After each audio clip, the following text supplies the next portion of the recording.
Welcome friends. आज हम solve कर रहे हैं रीट 2022 का।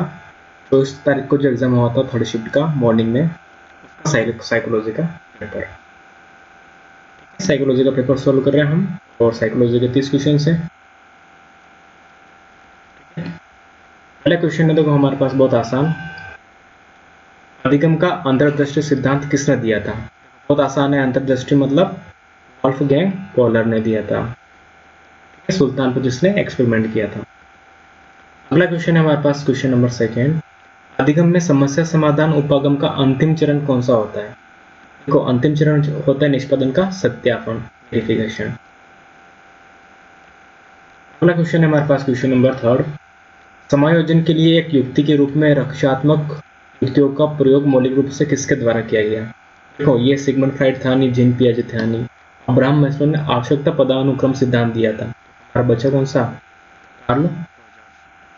अगला है हमारे पास क्वेश्चन नंबर 4। थॉर्नडाइक के सीखने के नियम का हिस्सा कौन सा नहीं है? देखो, सहज प्रभाव का नियम उसने दिया था, अभ्यास का था, तत्पर का था, लेकिन साहचर्य का नियम ऑप्शन बी होगा चौथे क्वेश्चन का। तो ये जो हम क्वेश्चन कर रहे हैं, याद रखना, ये 24 तारीख के हैं। मॉर्निंग में जो एग्जाम हुआ था थर्ड शिफ्ट का, और पेपर कोड इसका सी है। अगला है क्वेश्चन, निम्न में से कौन सा कक्षा में सीखने को प्रभावित करने वाला मनोवैज्ञानिक कारण है? देखो, परिपक्वता का स्तर ठीक है, जेंडर होता है, लेकिन सबसे ज्यादा है अभिप्रेरणा और संवेगात्मक अवस्था, सी। अगला क्वेश्चन है हमारे पास, क्वेश्चन नंबर 6। एलन ने कौन सी शिक्षण अधिगम विधि दी थी? याद रखना, एलन का था माइक्रो टीचिंग, सूक्ष्म अधिगम। अगला है हमारे पास क्वेश्चन नंबर 7। अभिप्रेरणा चक्र के 3 महत्वपूर्ण घटक कौन से होते हैं? वो होते हैं N plus D plus I, यानी need, drive and incentive. Option B सही होगा इसका, सातवें का।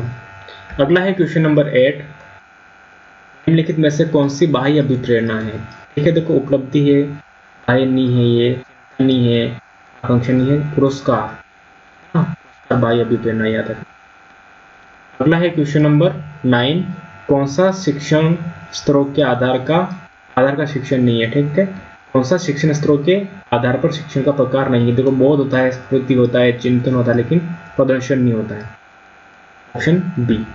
अगला है हमारे पास क्वेश्चन नंबर 10। राष्ट्रीय पाठ्यचर्या रूपरेखा किस वर्ष में आया था? यानी एनसीएफ कब आया था? ये 2005 में आया था। ऑप्शन हमारा बी हो जाएगा। अगला है क्वेश्चन नंबर 11। आकलन का कौन सा प्रकार अधिगम शिक्षण प्रक्रिया का से संबंधित नहीं है? देखो, नैदानिक भी होता है, ये डायग्नोस्टिक टाइप का होता है, उपचारात्मक होता है, लेकिन उपलब्धि परीक्षण। ठीक है, आकलन का कौन सा प्रकार? आकलन मतलब असेसमेंट है ना, नैदानिक होता है ना, क्योंकि इसमें देखो उपलब्धि है,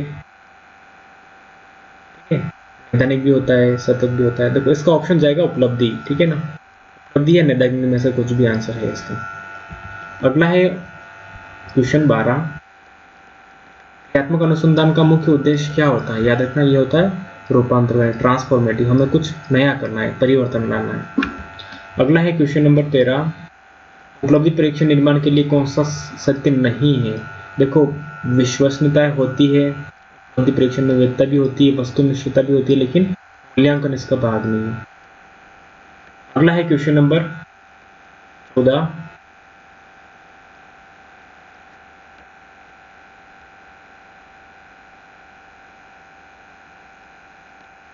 14 है अगला।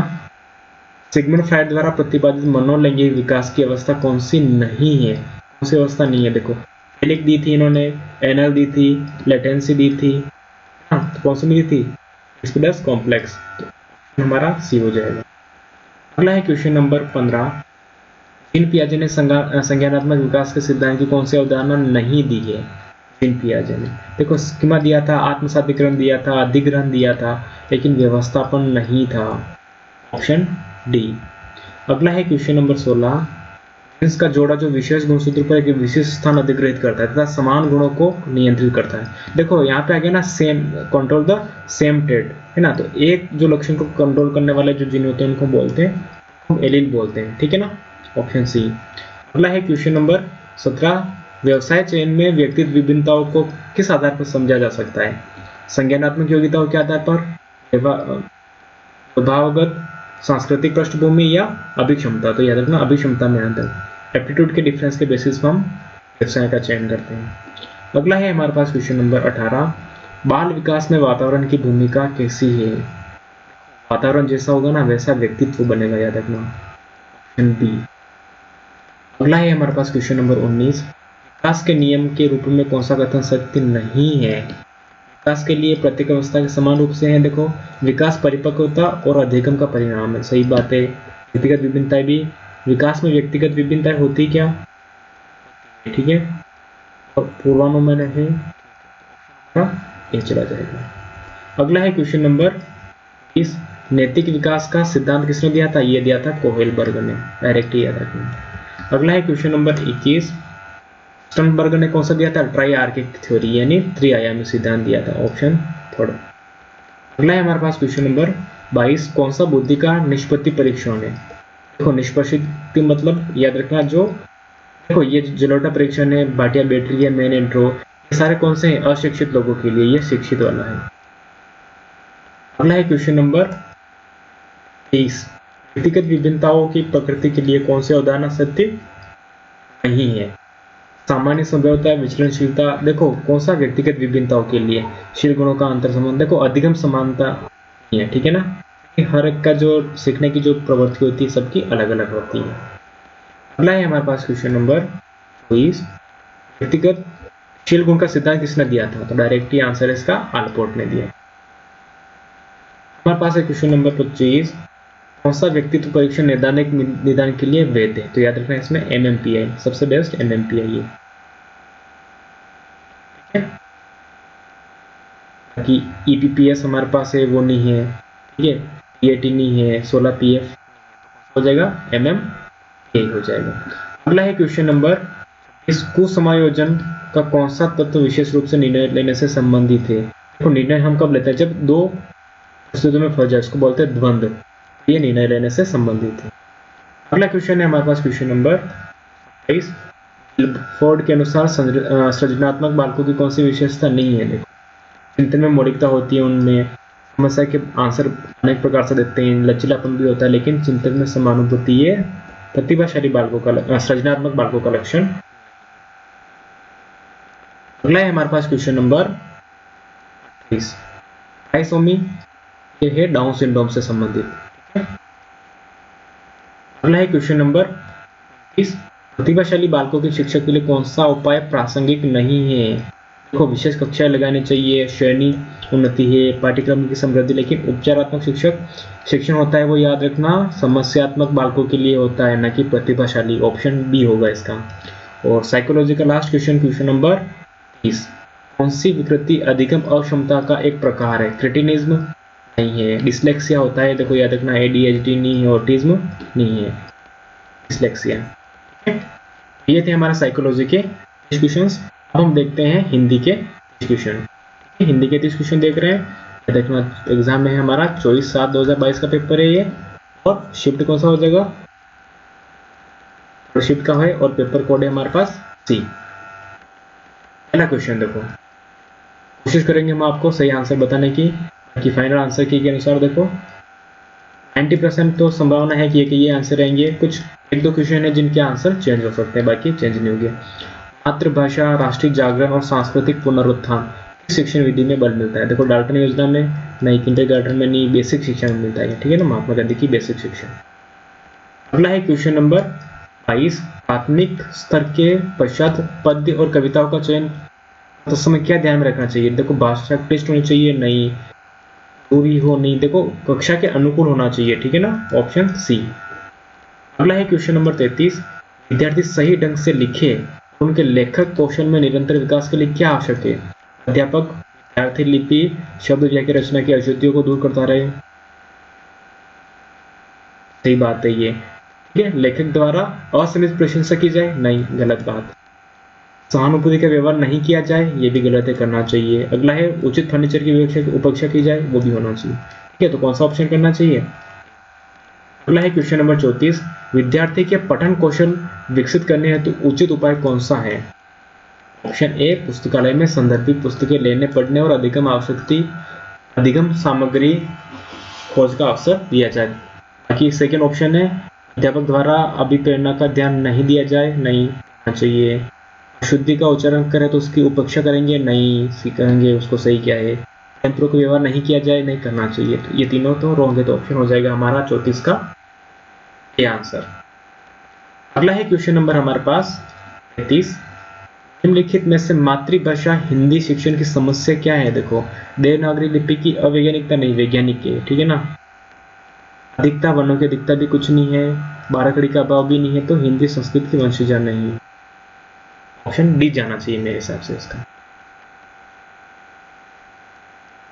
अगला है, निम्न में से भाषा शिक्षण पद्धति में सर्वोपरि स्थान किसका है? याद रखना, पाठ्य पुस्तक बहुत जरूरी है, ठीक है, ऑप्शन बी। अगला है क्वेश्चन नंबर 37। निम्नलिखित में से किस प्रकार का भाषा शिक्षण साधन है जिसका वर्तमान विद्यालय शिक्षण में सर्वाधिक तो बल दिया जाता है? देखो, रेडियो का ज्यादा नहीं दिया जाता, टेलीविजन नहीं, टेप रिकॉर्डर नहीं, सबसे ज्यादा ओवरहेड प्रोजेक्टर से पढ़ाते हैं, ठीक है। अगला है क्वेश्चन नंबर 38। भाषा शिक्षण के द्वारा विद्यार्थियों में भाषाई ज्ञान, कौशल और उनकी रुचियों अभिव्यक्तियों में कितना विकास हुआ है? इसकी अपेक्षित जानकारी प्राप्त करने हेतु कौन से दो कार्य किए जाने चाहिए? मापन और मापन द्वारा मापों की व्याख्या करनी चाहिए, ठीक है। अगला है क्वेश्चन नंबर 39। भाषा शिक्षण के क्षेत्र में मापन की सर्वाधिक प्रयोग ली जाने वाली विधि कौन सी है? देखो, सबसे ज्यादा एग्जाम करवाते हैं ना हम, परीक्षा विधि से सबसे ज्यादा। अगला है क्वेश्चन नंबर 40। यदि विद्यार्थी कुसमायोजन से बचे रहे, पढ़ने की और उनकी रुचि में वृद्धि हो, व्यवहार में यथा परिवर्तन हो रहा है, इस शिक्षण को कारगर समझना चाहिए। लेकिन देखो, उसने शिक्षण पूछा तो क्रियात्मक अनुसंधान ही तो शिक्षण है नहीं, पारियोजना का अभाव हो नहीं सकता, विद्यालय निर्माण समिति हो नहीं सकती। ऑप्शन शिक्षण तो हमारा एक ही ऑप्शन है, कार्यात्मक शिक्षण। बाकी तो फिर जो बोर्ड आंसर ठीक रहेगा उसको हम मानेंगे। अगला है क्वेश्चन नंबर 41। दैनंदिनी शब्द रूप क्या है? देखो, ये सर्वनाम या पुल्लिंग है या विशेषण है। हाँ, ये वहां पे आपके पैराग्राफ दिया था उसके अकॉर्डिंग पूछा है, ठीक है ना। तो याद रखना, ये संज्ञा के स्थान पर जो शब्द प्रयुक्त होते हैं उनको सर्वनाम बोलते हैं, लेकिन याद रखना ये अवयव है, ठीक है ना, दैनंदिनी। अगला है क्वेश्चन नंबर 42। अनुकूल का विलोम शब्द क्या हो जाएगा? हमारे पास आता है क्वेश्चन, चिंतन का सही संधि विच्छेद क्या होगा? देखो, चिन्ह धन तन ये नहीं होगा, चिन्ह ये भी नहीं होगा, चिम भी नहीं हो सकता, तो क्या हो जाएगा? चित्त धन तन, हो जाएगा चिंतन। अगला क्वेश्चन हमारे पास, अभिव्यक्ति सामसिक पद में समास कौन सा है? देखो, द्विगु में क्या होगा? संख्या पहले आनी चाहिए, ये नहीं है। दो शब्दों जैसे सीताराम तद्वंद होगा, ये भी नहीं है। बहुव्रीहि में किसी तीसरे शब्द की, जैसे पीला है जिसका अंबर पीतांबर है ना, तो विष्णु हो जाएंगे, वो नहीं, तो अभिभाव हमारा आंसर। अगला है हमारे पास क्वेश्चन नंबर 45। तत्सम कौन सा है? देखो, दिमाग, अनायास नहीं है, मगर नहीं है, मुंह है, ठीक है, हिंदी में इसको मुख लिखते हैं।